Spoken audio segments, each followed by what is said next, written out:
ठीक। इसका अगर हम सिलेबस का बात करेंगे तो सिलेबस में देखो 2 पेपर का एग्जाम होगा। पहले 2 पेपर का एग्जाम होगा, एक पेपर 1 और एक पेपर 2।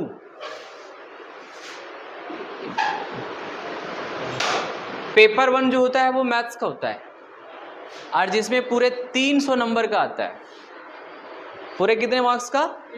लेकिन समय आपको मात्र दिए जाएंगे 2.5 घंटे। 2.5 घंटा बोले तो कितना मिनट हो गया? कितना मिनट? 150 मिनट। 300 नंबर का रहेगा। और पेपर 2 जो है हमारा वो है जनरल एबिलिटी टेस्ट, जिसमें आपका जीके जीएस रीजनिंग जो भी रहता है वो माइंड आपका चेक करता है। वो रहता है आपका पूरे 600 नंबर का और समय मिलेगा मात्र आपको 2.5 घंटा। समझ गया? तो जीके जीएस तो होता है क्या है कि जैसे उसमें जीके जीएस करंट अफेयर हो गया, जनरल नॉलेज का बात कर रहे हैं तो वो सब क्या होता है कि रटा हुआ रहता है, तो भैया टिक लगाते हैं तो ये कम समय में हो जाता है। लेकिन सबसे ज़्यादा समय जो लेता है वो आपका क्या लेता है? मैथ लेता है। मतलब अगर क्वेश्चन में डिवाइड कर दोगे तो एक क्वेश्चन के पीछे 40 सेकेंड हार्डली आपको समय देना होगा। ये इसका ड्यूरेशन होता है। दूसरी चीज़ क्या है कि इसका जो एग्ज़ाम पैटर्न होता है, या फिर कह सकते हो ये एक बार एग्ज़ाम दे दिया 900 नंबर का पूरे होता है, इसको क्वालिफाई कर जाओगे तब आपके पास आता है इंटरव्यू के लिए। एसएसबी इंटरव्यू इसको कहते हैं हम लोग, समझा? और ये पूरे आपका जो चलता है वो कम से कम 1 वीक तक चलता है और ये टोटल 900 मार्क्स का होता है। मतलब सोच लो 900 नंबर का केवल क्या है? इंटरव्यू है आपका, समझ लो।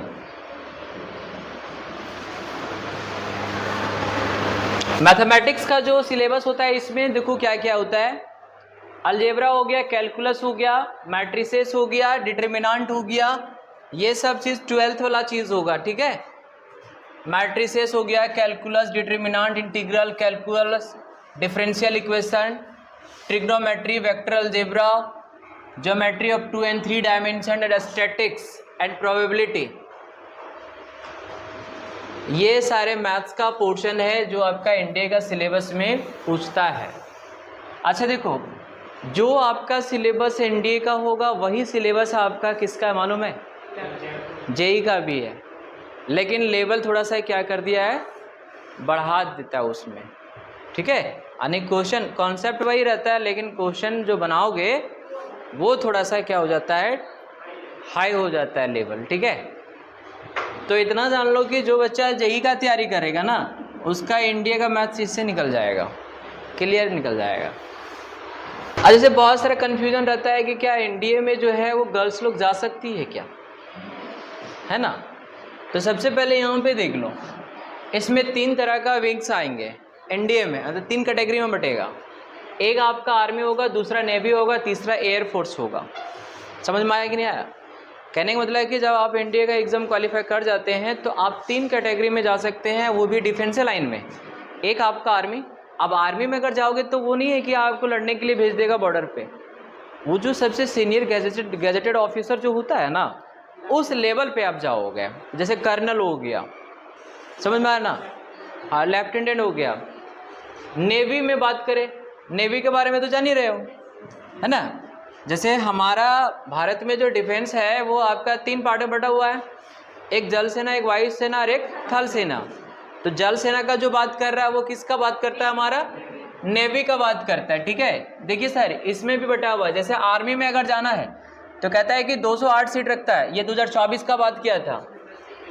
208 में से 10 जो है वो किसके लिए है? फीमेल कैंडिडेट के लिए, वो रिजर्व रहता है कोटा। वहीं पे अगर हम लोग नेवी में जाएंगे ना तो नेवी में 42 सीट्स के लिए होता है, जिसमें से 6 कैंडिडेट जो है वो फीमेल के लिए फिक्स है। एयरफोर्स में जब जाओगे तो यहाँ पे 3 कैटेगरी बांटा गया। एक फ्लाइंग है, फ्लाइंग में टोटल 92 सीट था, जिसमें से 2 जो है वो फीमेल कैंडिडेट के लिए फिक्स रखा गया था। एक ग्राउंड ड्यूटीज़ होता है जिसको टेक्निकल ग्रुप कहते हैं हम लोग या टेक्निकल जॉब कहते हैं, उसमें 18 सीट था जिसमें से 2 सीट जो है फीमेल के लिए, और नॉन टेक्निकल में भी 10 सीट था जिसमें से 2 सीट जो है आपका वो फीमेल के लिए रखा गया था। समझे कि नहीं समझे? क्या टेक्निकल नॉन टेक्निकल का मतलब है, जैसे मान के चलिए कि आप अच्छे तरीके से जब पढ़ लिए हैं, साइंस एंड टेक्नोलॉजी के बारे में अच्छे तरीके से जानकारी है, और टेक्निकल में आप मान के चलो कि ज्वाइनिंग ले रहे हो, तो जैसे कोई जैसे फ्लाइट होगी, जैसे जो जहाज़ होता है हमारा, हाँ वही जो होता है, तो उसमें अगर कोई भी तरह का अगर खराबी आता है तो पहले आपको ट्रेनिंग दिया जाता है, ठीक है, सही करने के लिए। और जब पूरा ट्रेंड हो जाइएगा तो आपको रखता है वहाँ पे कि कुछ टेक्निकल इशू आ जाता है तो अब उसको जाके बनाइए। और नॉन टेक्निकल क्या होता है कि आपको ये सब बनाने के लिए नहीं देगा, ठीक है, वो सीधा आपको ट्रेंड करेगा लड़ने के लिए। हाँ, ट्रेंड करने देगा, मतलब लड़ाई उड़ाई के लिए जो है वो ट्रेनिंग देगा। और जो बच्चा एनडीए का तैयारी करेगा उसका एयरफोर्स तो ऐसे निकल जाएगा। एयरफोर्स जो होता है आपका 2 ग्रुप में बढ़ता है, एक टेक्निकल और एक नॉन टेक्निकल, समझा कि नहीं? तो टोटल मिलाकर के 400 वैकेंसी होता है मात्र, मतलब 2024 में जो लिया था एग्ज़ाम उसमें टोटल कितना वैकेंसी? 400 वैकेंसी था। अब 400 के लिए देखो कितना बच्चा सारा बैठता है, मेहनत करोगे तो निकल जाएगा, ठीक है। तो बड़ा चीज़ है ना, बुक जो है 2-3 बुक बोला है, पहला पेपर में आप क्वालिफाई करोगे तभी आप दूसरा पेपर में बैठोगे, जो आपका जनरल एबिलिटी टेस्ट है। जैसे अगर ये जो चैप्टर हम लोग स्टार्ट करने वाले हैं इसका नाम है कॉम्प्लेक्स नंबर, ठीक। और ये चैप्टर से एनडीए में लगभग 3 से 4 सवाल 5 सवाल कभी जैसा मूड रहा वैसा डाल देता है, लेकिन एक रखा एवरेज की 3 से लेकर के 6 सवाल जो है इससे पूछता है। समझ में आ रहा है ना? तो आज हम लोग शुरू करेंगे और सवाल भी बनाना स्टार्ट करेंगे, ठीक है। क्या कोई दिक्कत है? कॉम्प्लेक्स नंबर का अगर हम बात करते हैं तो कहता है कि वैसा नंबर जो आपका रियल प्लस इमेजिनरी नंबर दोनों साथ में रखे, ठीक है। Real number plus imaginary number दोनों नंबर अगर साथ में है तो वो आपका बनाता है कॉम्प्लेक्स नंबर। 11वीं क्लास में ये पढ़ना है हम लोग को, ठीक है। तो यहाँ रियल नंबर तो लगभग बच्चे को समझ में आता है कि रियल नंबर होता है क्या है, जिसको आप वास्तविक संख्या कहते हो, जिसमें आप पढ़ लेते हो नेचुरल नंबर हो जाता है आपका, होल नंबर हो जाता है आपका, नहीं इवन नंबर हो जाता है, ऑड नंबर हो जाता है, रेशनल नंबर हो जाता है, इरेशनल नंबर हो जाता है। तो कहने का मतलब है कि ये जितना भी तरह का नंबर आप पढ़ रहे हो सारे के सारे किस में? रियल नंबर में बांटे जाते हैं। लेकिन अगर बात करें हम लोग इमेजिनरी नंबर का तो ये थोड़ा सा डिफरेंट हो जाता है। इमेजिनरी नंबर हम वैसे नंबर को कहते हैं जिसका स्क्वायर क्या हो, आपका स्क्वायर इज इक्वल टू क्या हो, मतलब वैसा नंबर लेना हमें जिसको आप स्क्वायर करते हो, और स्क्वायर करोगे तो वो आपका क्या दे देता है? नेगेटिव फॉर्म में देता है। जैसे फॉर एग्जांपल के तौर पे अगर हम लेंगे तो √(-1) ले सकते हैं हम लोग, और √(-1) का यदि आप स्क्वायर करते हो तो आपके पास क्या मिल जाएगा? -1 मिल जाएगा, जो कि नेगेटिव नंबर हो गया, ठीक है। तो इस तरह के जो नंबर होते हैं रूट के अंदर में जो नेगेटिव फॉर्म डाला जाता है इसे ही हम लोग क्या कहते हैं? इमेजिनरी नंबर कहते हैं। बात समझ में आ रहा है या नहीं? जैसे कि √(-1), √(-2), √(-3) ये चलते जाएगा, ठीक है। तो अब सवाल आता है कि कॉम्प्लेक्स नंबर को हम लिखते कैसे हैं? जब रियल और इमेजिनरी नंबर का बात करता है तो इसे हम लोग a+ib के फॉर्म में लिखते हैं, जहां पे a हमारा क्या होता है? रियल फॉर्म होता है, और ib हमारा कौन सा फॉर्म हो जाएगा? इमेजिनरी फॉर्म हो जाएगा सर, ठीक है। लेकिन हमें थोड़ा इमेजिनरी के बारे में और जानना पड़ेगा क्योंकि सवाल यहां से बनाता है। अभी हमने देखा है कि इमेजिनरी नंबर वैसा नंबर को बोल रहे थे जिसका स्क्वायर रूट करने पे क्या मिले? नेगेटिव मिले, है ना। स्क्वायर रूट निकालने पे कितना हो जाए? सॉरी, स्क्वायर करने पे कितना आ जाए?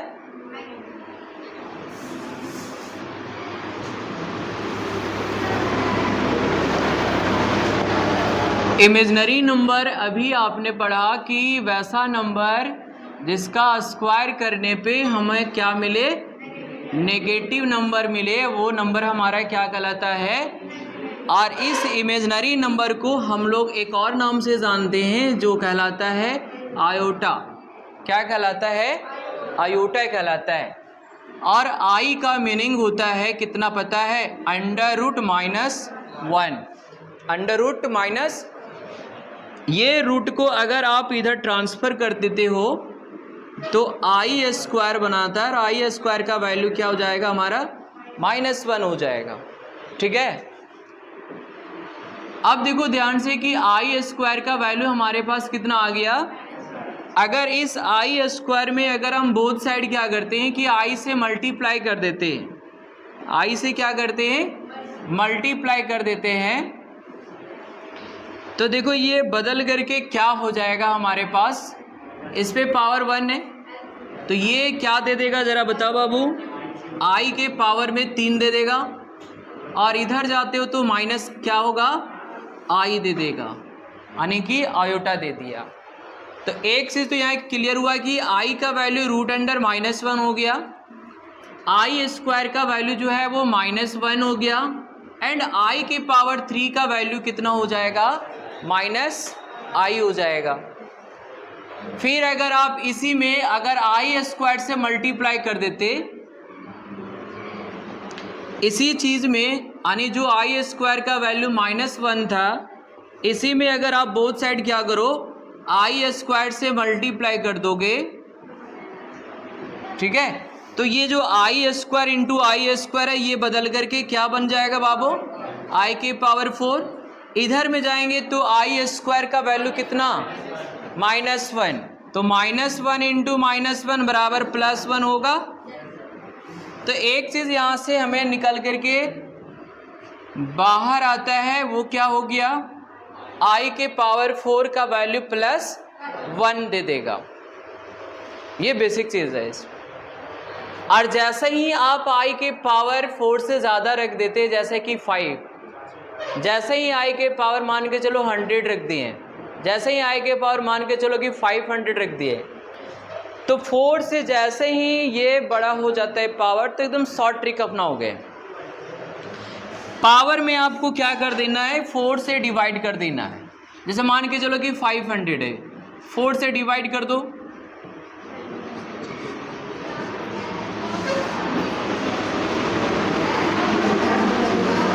रिमाइंडर देखो कितना बच रहा है। तो जो रिमाइंडर बच रहा है ना वही इसके पावर में बदल जाएगा, और आई के पावर 0 का वैल्यू कितना हो जाएगा? क्योंकि किसी पे भी पावर आप 0 रखते हो तो इसका वैल्यू कितना देता है? 1 देता है। तो ये चीज़ याद रखोगे। ठीक है, बाकी हम एक सवाल बनाते हैं जो आपका एक एनडीए का दिया हुआ है। ठीक, जैसे कि सवाल हमारे पास है, क्वेश्चन दिया हुआ एनडीए का कि द वैल्यू ऑफ सम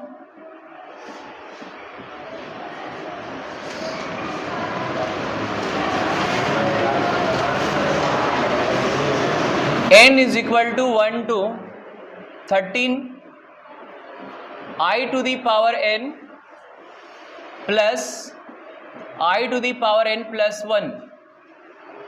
ठीक है, इसका वैल्यू क्या होगा वो बताना है आपको।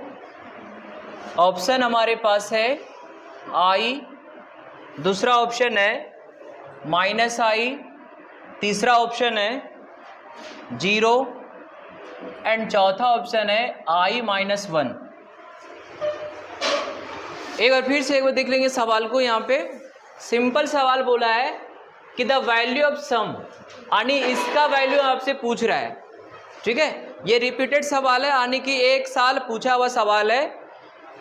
इसका वैल्यू आपसे पूछ रहा है कि अगर हम समेशन लेंगे n is equal to 1 to 13, और यहाँ पे ये कंडीशन डाला i के power n plus i to the power n plus 1, तो बताएंगे कि इसका वैल्यू क्या हो सकता है। ये चारों में से i होगा, -i होगा। ठीक है, तो कहने का सेंस ये हो रहा है कि सबसे पहले अगर आप पहले एक बार बना लोगे तो ये इजीली समझ में आ जाएगा कि ऑप्शन कौन सा आएगा। लेकिन अगर पहले नहीं बनाए हैं तो देखिए इसको कैसे बनाओगे। सबसे पहले क्या करो कि ये जो पावर लिखा हुआ है यहाँ पे n+1, इसे आप थोड़ा सा तोड़ दीजिए। आप n is equal to 1 to 13 रखेंगे, आई के पावर n हो जाएगा प्लस, देखिए पावर जुड़ता तभी है जब बेस दोनों का, तो आई टू दी पावर होगा और आई के पावर, यहां से हम लोग आई टू दी पावर n को कॉमन ले सकते हैं ना,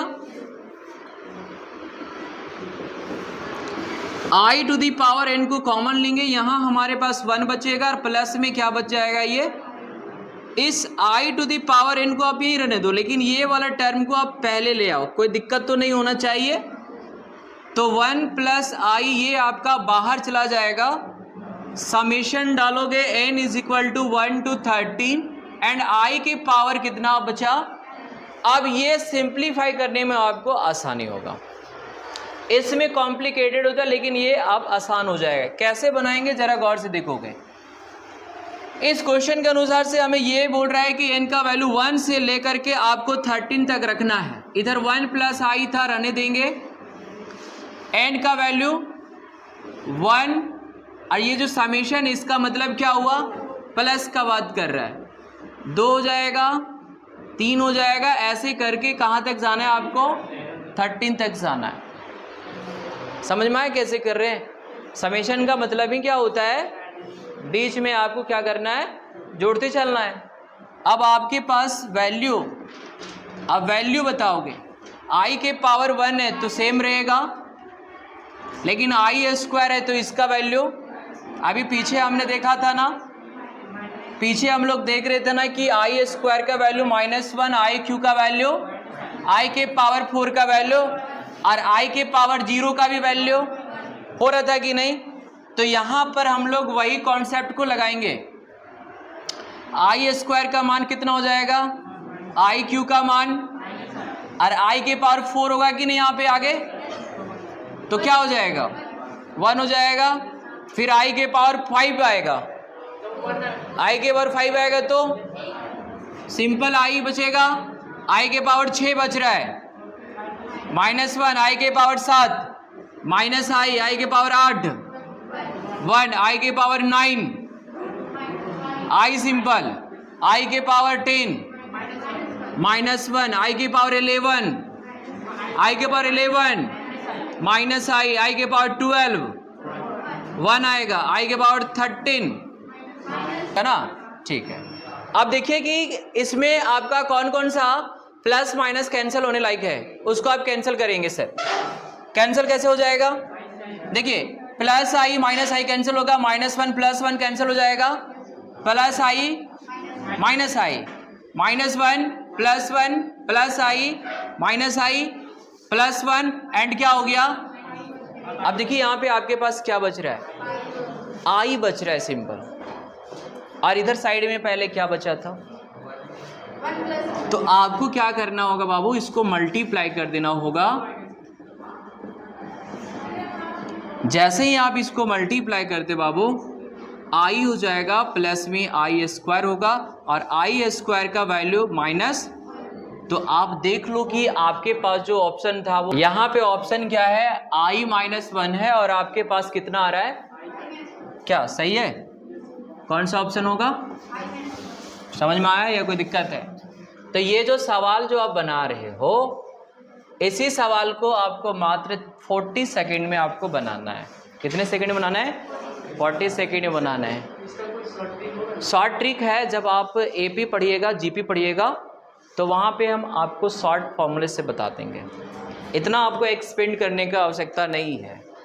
ठीक है, अभी जैसे क्या है कि एपी जीपी आप नहीं पढ़े हो, इसलिए इसको एक्सप्लेन करना पड़ रहा है। अभी आपका बेसिक है, फर्स्ट ईयर है, तो जितना कॉन्सेप्ट आप डाल सकते दिमाग में डालिए। जैसे ये हमारा कॉम्प्लेक्स फॉर्म में दिया है क्या, ये पूरा कॉम्प्लिकेटेड दे दिया, हमें इसको a + IB के फॉर्म में लाएंगे, तभी तो आप बता पाओगे कि इमेजिनरी पार्ट इसका क्या है कि नहीं है।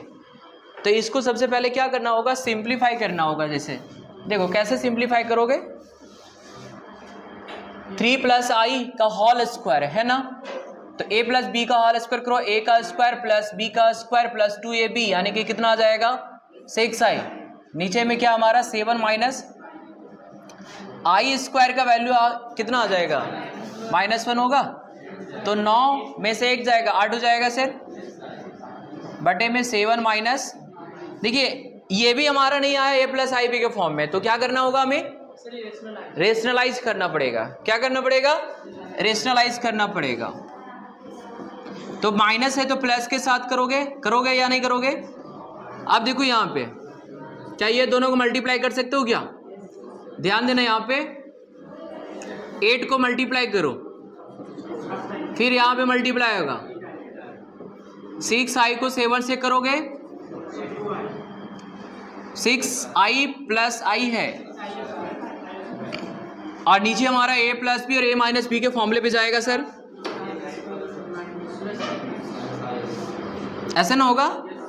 जरा गौर से देखोगे, यहाँ पे आई स्क्वायर है तो आई स्क्वायर का वैल्यू कितना होता है? तो ये तो माइनस बदल दिया, 56 में से 6 चला जाएगा, कितना बचेगा बाबू? यहाँ से ये दोनों तुम्हारा जुड़ जाएगा, 42 और 8 जोड़ो कितना हो गया? 50i। इसके बाद यहाँ पे आई स्क्वायर का वैल्यू कितना हो जाएगा हमारा? -1 हो जाएगा, और माइनस माइनस यहाँ पे क्या करेगा आपका? प्लस करेगा, तो ये कितना हो जाएगा आपका? 50 हो जाएगा। अलग अलग डिवाइड कर दो, अलग अलग आप डिवाइड करोगे, ये आपका कट गया, ये भी कट गया, यानी कि 1 प्लस आई आ गया सीधा सीधी, है ना। आपसे पूछ रहा है कि बताओ कि इसका इमेजिनरी पार्ट क्या होगा, यही ना था सवाल आपका। तो आपके पास सीधा सीधी क्या बच रहा है? हमें तो रियल पार्ट तो लेना है नहीं, हमें क्या लेना है? Imaginary part. तो यहाँ पे इमेजिनरी पार्ट सीधा सीधी क्या मिला आपको? आई मिल गया। तो ये आपका आंसर हो जाएगा सी नंबर। आया बात समझ में? कोई दिक्कत है? कोई समस्या है क्या? सवाल यहाँ पे नेक्स्ट करता है कि कंप्यूट z, और z is equal to 5 plus i divided by 3 minus i plus 2/1 minus 3i। अब इसको सिंप्लीफाई करना है। कंप्यूट z का मतलब हो गया कि सिंप्लीफाई करना आपको, और a प्लस आई बी के फॉर्म में लाना है। क्या पॉसिबल है बन जाना? देखो कैसे बनाएंगे इसका। आप सबसे पहले एलसीएम लोगे कि नहीं लोगे?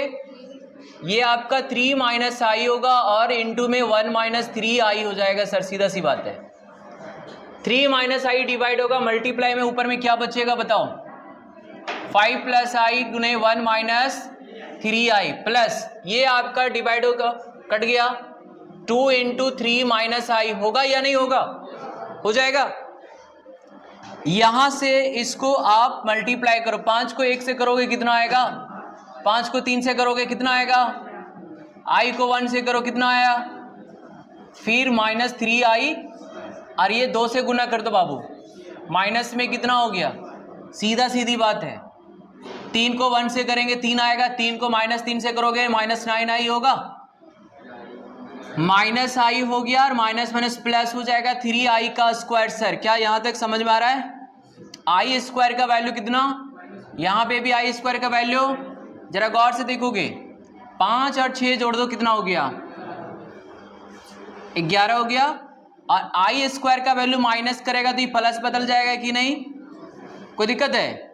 इसके बाद -15 प्लस आई माइनस 14i, और इधर -2i था या नहीं था?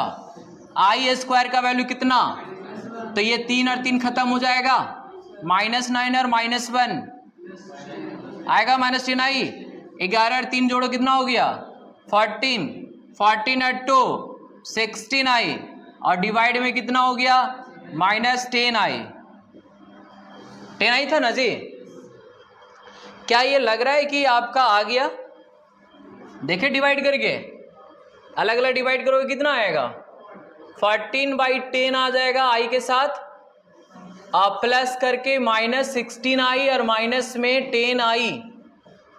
सबसे पहले तो आई से आई खत्म हो गया आपका, माइनस माइनस प्लस। अब बताओ बाबू, अब इसे अगर हम अरेंज करेंगे तो ये तो इसके साथ आई नहीं है, तो ये रियल पार्ट हो गया, हुआ कि नहीं हुआ? इसके साथ आई है तो ये हमारा क्या हो जाएगा? इमेजिनरी पार्ट हो जाएगा। ठीक है, अब इसको और कैंसिल कर सकते हो, काट दो।